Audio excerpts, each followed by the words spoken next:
Hello, everyone, and welcome to the Postmatch. Liverpool 2, Brighton 1. Well, that wasn't that bad now, right? It was, that was, yeah, quite stressful. Way too stressful for my liking. And especially for a guy who woke up late, and that's a total separate fiasco we'll get to. Serzi is with us, Kazi is with us. I know a couple more will join us along the way.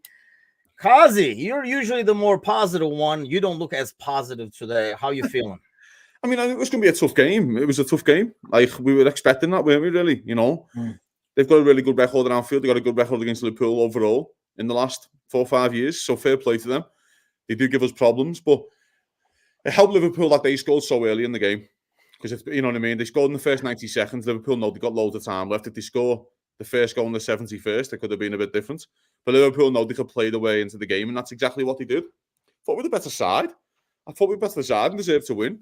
To be honest, I thought we had really good chances, and Salah had one of those days, but he still scores because that's what he does. Yeah, man, I'm so happy with the performance, bro. And again, it's one of those things as well where you can sit there and go, again, there's no Trent and there's no Jota and there's no Ali. There's still all these lads still out, and they're still pulling really good results off, mate. So I can't be happier, really. And again, 9 games to go. We can sit here now and we can relax and we watch what happens in this game. It happens. I think that's been the biggest thing for me, right? I mean, when I woke up late and then saw that we were already 1-0 down Thursday, I was like, I mean, the game, I think, Kazi, you mentioned in Discord later on, and if you're not in our Discord chat during the game, even for somebody like me, someone who's 45 seconds behind Earth, there's a lot of good conversation there. But, I mean, Thursday, if we didn't win the 3 points from this, even at halftime when it was 1-1, I'm like, today is the day that you gain ground, regardless of who it is on, and possibly on both of them. So without the 3 points today, the game that's about to kick off was kind of meaningless. Yeah, I mean, even after going 1-0 down, I didn't think that we would win the game. I mean, obviously, it's never a good time to concede, but if you're going to concede, it's better to concede in the first minute. We've got like 93 minutes to win the game back. But I thought it would be a lot worse or more stressful than what it was. I mean, really, Kelleher, apart from the last 5-10 minutes, he really didn't have to have a shot to save. Yeah. We let the goal in. It was a stupid mistake. But that's typical Liverpool performance. The way we play, we just got punished today in that first minute. But yeah, any other day, Salah's got a hat trick. Any other day, maybe Diaz gets a couple, disallowed goal again. Like, what the heck? And McAllister and seriously, it's the signings of the season. There's no other better signings than them two. I can't believe we were slating Endo when we bought him. He's the fact that he goes unnoticed and we don't even mention him in the game just shows what a class player he is.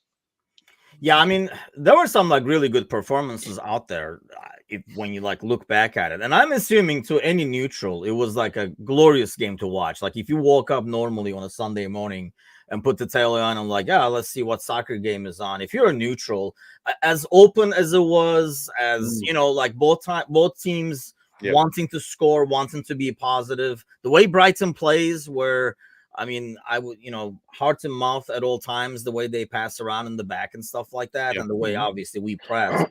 Kazi, why was it so difficult then? I mean, we were talking about some really good performances. I mean, I know what you said in terms of some missing players and some key players like Trent and stuff like that who can help create on a day like this, so you don't have to rely on Mac as much as we did. But why was it, do you think, so difficult? I mean, they're a good side. I will give them credit. As much as I don't like the manager, but they've been a good side for 5 years. They've been like this for 5 years. This is not just one manager. Like Potter was the same way. Potter had a good side going there. Do you know what I mean? So we have to give credit where the credit's due. And teams are just not always going to roll up to your own ground and just roll over. Do you know what I mean? So that's full credit to them, by the way. I thought McAllister was excellent. Endo, again, they were the two standouts. Thought Bradley had a tough first half defensively, especially. He grew into the game. He grew into the game. I thought he was excellent second half, really good. And I thought, same for Szoboszlai. Thought he had a tough first half. I thought he played really well second half. His running helped us massively. It looked like he got a rocket up his ass, basically. And that's full credit to the lads. I don't think there was one bad performance second half, which is, again, full credit to them. Because we've said this before. I feel like we've got to give respect to the opponent sometimes. You just have to give respect and go, you come out and had a good game plan. And by the way, the finish from Welbeck's a fucking unreal finish. Yes, it is. If I'm Van Dijk, I'm going shoot. Put down the top row of the cop in the first 90 seconds, fella. No, he's absolutely buried one. And you just got to go, right, fair enough. Okay. He made his mistakes in the build-up, and Liverpool could do better defensively in the build-up. But as the ball, I want him to shoot. I am sitting here going shoot. Do you know what I mean? Because 9 times out of 10, it goes in the top row of the cop. So fair play to them, mate. And again, full credit to them. But again, full credit to Liverpool for learning in the game. And I'll tell you right now, mate, and it feels like this, I don't know about you guys, when Liverpool won the league last time, I felt like no one wanted to win the league more than Sadio Mane. That's how I felt. It's running off the ball, it's big goals. Luis Diaz has turned into that. The last 3-4 weeks, mate, he's really turned it around. I've got to give him credit. Yeah. Some of his end product can be better, and we can talk about that. He takes a chance for the first goal. He gambles that there's a mistake there. Do you know what I mean? That's good anticipation striker play that we've all seen. He's running off the ball. Is really good now. His end product's getting better. He's bang unlucky not to have a second goal as well. He is offside, but he's unlucky. Do you know what I mean? You know, I know, mate, but that's the rule.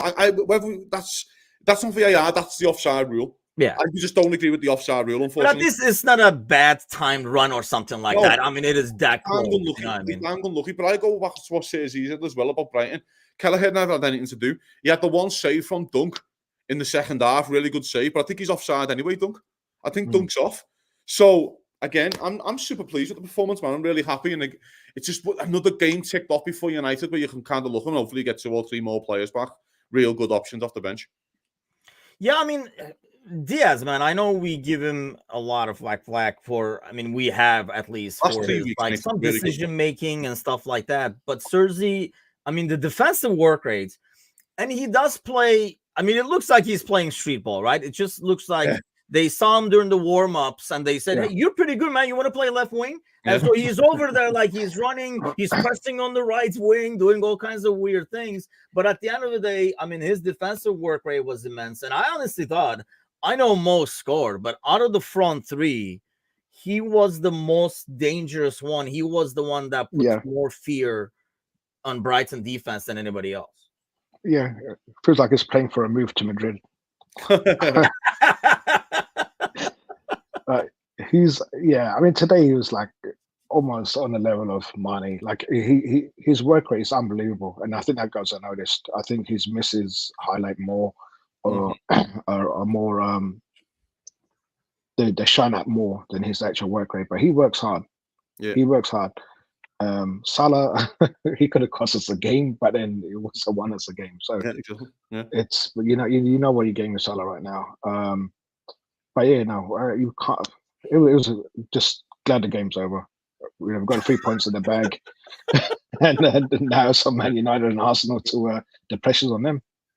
And it's almost like we got caught. And I do want to get to Sering's comments about like Mo defending, because we actually talked about it during the game. So I do want to get to that. But before we even get to that, I was really confused with how we finished the game. It was extremely frustrating watching those last 15 minutes, because part of it looked like we were trying to control the game, but screwing up doing it. But at the same time, we were going for it almost too much. There were a couple of times where like Brighton was attacking and we still had 5-6 guys up top over there behind the ball, basically. I'm like, what are we doing here? There's only like Endo and the back 4 left to defend. Gomez was kind of like losing himself, going forward, trying to get that goal or whatever he's doing. But I mean, why do you think that was? It was almost like we were caught in 2 minds. Is it because of how Brighton plays? I think it's a bit like that. I thought from 75 to 85, they tried to manage the game. Yeah. And then I thought from 85 onwards, they went, fuck this, just get up. Like, do you know what I mean? Like, just fuck this. Like, I think it was like Van Dijk, just go and get out my way so I've got some space, boys, because I need to have a look at this game here. That's what it felt like to me. Do you know what I mean? I felt like to me when Van Dijk just went after 10 minutes, he must have fucking thought, just get up there. I need a bit more space to have a look at this, and we can do it that way. And we'll just ping some long balls into the wing, like Elliott, for example, was really good. I thought Gakpo was okay when he came on. He took a really good yellow card as well, I thought. He got, because it was a really good play by Brighton to get out, and he just went, thank you very much, come back here. And I love nothing more than those yellow cards. They're the greatest of yellow card. Joe Gomez took one as well, didn't he? Oh man, he got his money's worth on it as well. They all took those type of yellow cards, mate. And I loved them more than goals. Just like fucking clever bit of fucking football. So I thought 75 to 85 managed the game a bit. And then I thought he just thought, fuck this. But I also thought the players probably expecting like a Canate to come on maybe and stuff like that, but he never. Again, another weird one. Plays nicely for France, then doesn't get a minute today. I don't know. But again, yet the Salah thing, maybe we can speak on it. I thought Bradley was really struggling defensively first half. And I mentioned the Discord. And the Salah defending thing, right, it's always been a bit of a thing. He does cheat. He doesn't do a lot of defending. But I think that's by design, right? It's not a work rate thing. Because if you win the ball back, the counter, he's a killer. And he's shown, by the way, time and time again that he's a killer on the counter attack. So, as much as Liverpool fans can go, and I was one in the first half, especially in the last 8 to 10 minutes of the first, I commented to you, Tim, going, he has to use his head here. He's an experienced player to go, me fucking young kid, he is getting cooked. I've just got to go back and help the kid. Just let's stand next to him for 5 minutes and go, you've got 5 minutes here. A drinker's rinsing you dry. And he never, and fair play to Bradley, makes he's come out second half and really got a grips of it. Yeah. I thought he was really, really good defensively second half. But Salah is like that. Because again, we play a risk and reward game. You've seen Bradley in the first half 3 or 4 times he won the ball really high up the field. And then Liverpool are in. And you're like, well, that's what we do. That's the risk and reward. Yeah. But if you get skinned, the drinkers in the back, that's why I was making comments in the chat going, fucking hell, Trent was shit there. Because if that's Trent, everyone goes, fucking hell, Trent. Bradley was doing the same thing. Yeah, Trent's defending was horrific today. That's what I'm saying, mate. That was the jokes. You know what I mean? I was making those jokes in the chat because if that was Trent doing the same thing that Bradley was doing, he'd be getting rinsed. But that's how we play. It's risk and reward. But see, okay, let's not start that same conversation again because that was the issue. He was out of position a lot of times, and I can kind of live with that. That's the system. It is what it is. You risk reward, right? But there were some times where he was back there. And honestly, more than Mo, I know, Sering is saying Salah as well, but I agree with Rabona. More than Mo, Serzi, I felt like Szoboszlai is the one that should be back there helping. And there were so many times where you saw McAllister sliding to the right, helping Bradley, with Szoboszlai nowhere to be found. And that kind of changed in the second half. And maybe that is why Bradley looks better in the second half. I thought Szoboszlai was more left. To be honest, in the first half, I thought, I think he swapped them to go to Szoboszlai. You got to help Bradley out, and then Szoboszlai was excellent. So maybe do you think Max speed didn't catch up with that one? I don't know. I just thought his running power was excellent. I thought in second half, which helps Bradley out a lot. But I thought Adingra tired as well. Adingra did tire after the 65th, 70. He looked like he was blowing a little bit. Yeah. So it all works out. But I mean, Bradley can sit there, mate, at the end of the day and think, I've done really well there second half. You know what I mean? What do you think, Serzi? Yeah, no, I agree. I mean, and going back to the original question, I really hope it's not a case that we're trying to catch up with Arsenal in terms of goal difference, and that's why we didn't shut the game out, because that'll catch up on us, and that'll bite us. But yeah, I think Szoboszlai, we need, first half, it was non-existent. So either got to kick up the ass or, he found his way into the game like they all did, and and it was more solid. I think the difference between Bradley and Trent, when Trent does lose the ball up front, he looks like he doesn't come back to try and defend, whereas Bradley still runs back. He did run back, and he got caught still. And Kwanzaa didn't have his best game either, but again he grew into the game as well after. But I think we got away with quite a bit, but it's just the way we play. And today, like I said, like the first half, first minute we got caught out. Any other game, like most of the games that we played, we haven't been caught out. We just got caught out in the first minute today. Yeah. And I think, like Rabona says, Brighton always exposes us. And I think, it's no secret that, that's where you attack us because that's where we take the risk, right? So you're going to roll the dice on that side. I think when Szoboszlai, in the first half, it almost looked like whenever we were in possession, he would be on the left and then he would slide right with the ball out of habit, I assume. Yeah. And then suddenly he's on the right, but then he doesn't track back. So it almost feels like you have somebody there not tracking back. Like I said, I missed the first 15, 20 of the game due to the alarm clock fiasco. But the slow starts, was it a slow starts or was it just giving up a goal? Because I know when I jumped on, you guys were kind of lamenting on the chances that were missed by Mo. Yeah, I don't think it was a slow. No, it wasn't. You can say slow start, but they scored within 90 seconds. Is that a start? Or Liverpool started slow. It's 90 seconds. It's the first attack of the game. Do you know what I mean? They get in behind us, and that's by the by. That's footy, innit? You know what I mean? I actually thought Liverpool played quite well. I thought Liverpool were all right, you know what I mean? Verbrugge makes a great save again towards the end from Salah there, really good save. Do you know what I mean? Diaz should score before, you know, Liverpool go 4-5-1. Sorry, 4-5-1-0 up, you know what I mean? 6-1 up. And we win the game comfortably. It was just one of those days. I thought Liverpool were okay in the game. And again, I keep saying it, especially with the options that we have. I'm missing. We have 3 or 4 players who would start. Still missing. Start. Not on the bench. Start. Jones starts. Jota, there's an argument Jota starts. Trent starts and Ali starts. Do you know what I mean? Like, so there's chances there that Salah misses the day that Jota scores. So it's just all, you know, I think on Sky they said the stat was Mo Salah has just had the most shots he's ever had in a game. 11. He had 11 shots. Like, it's insane. So you can't tell me that Jota doesn't score. And 1 for 11 is a really poor. Oh, mate, it's a poor for him normally. Some of the chances, though, mate. Some of the chances were half chances. Like, some of them are not like clear cuts. I said that in the chat. He has a really good one first half where he tries to bend it in the corner. He's unlucky. Yeah, like the volley and stuff like that. He gets it over. He's just unlucky. They're half chances. They're not clear cut. He's not missing sitters. The counter was the one that I thought.